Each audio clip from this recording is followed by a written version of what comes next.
France के राष्ट्रपति Emmanuel Macron अगले महीने भारत दौरे पर आने वाले हैं। इस दौरे का मुख्य उद्देश्य नई दिल्ली में आयोजित होने वाला भारत एआई इम्पैक्ट शिखर सम्मेलन 2026 में भाग लेना है। इस बात की पुष्टि खुद राष्ट्रपति मैक्रों ने पेरिस में आयोजित कोर को संबोधित करते हुए की। उन्होंने कहा कि आर्टिफिशियल इंटेलिजेंस पर वैश्विक सहयोग फ्रांसीसी कूटनीति के हालिया बड़ी उपलब्धियों में से एक रहा है। मैक्रों ने बताया कि पेरिस में आयोजित एआई समिट में दुनिया भर के देशों ने हिस्सा लिया था और इस पहल को भारत के प्रधानमंत्री नरेंद्र मोदी के साथ मिलकर आगे बढ़ाया गया। उन्होंने कहा, हमने एआई समिट के जरिए महत्वपूर्ण प्रगति करी है। पूरी दुनिया पेरिस आई थी और अब अगले महीने मैं भारत जाकर इस सहयोग को और मजबूत करूंगा।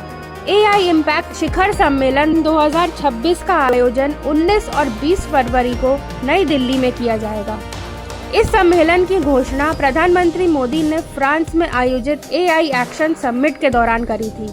यह समिट इसलिए भी खास है क्योंकि यह ग्लोबल साउथ में आयोजित होने वाला पहला वैश्विक एआई सम्मेलन होगा, जिसमें तकनीक, नीति और जिम्मेदार एआई विकास पर व्यापक चर्चा की जाएगी। इससे पहले विदेश मंत्री एस जयशंकर ने भी राष्ट्रपति मैक्रों के भारत आगमन के संकेत दिए थे।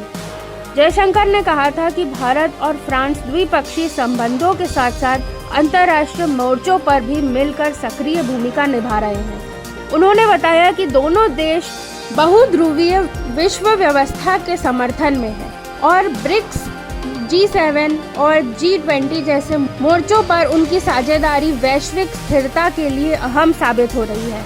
विदेश मंत्री ने यह भी स्पष्ट किया कि राष्ट्रपति मैक्रों के दौरे की तैयारियां जारी है और यह यात्रा भारत फ्रांस रणनीतिक साझेदारी को एक नई मजबूती देगी। फ्रांस के राष्ट्रपति का यह भारत यात्रा एआई जैसे भविष्य उन्मुख तकनीक क्षेत्र में वैश्विक साझेदारी को मजबूत करने के साथ साथ दोनों देशों के बीच कूटनीतिक और आर्थिक रिश्तों को नई दिशा देने वाला भी साबित होगा।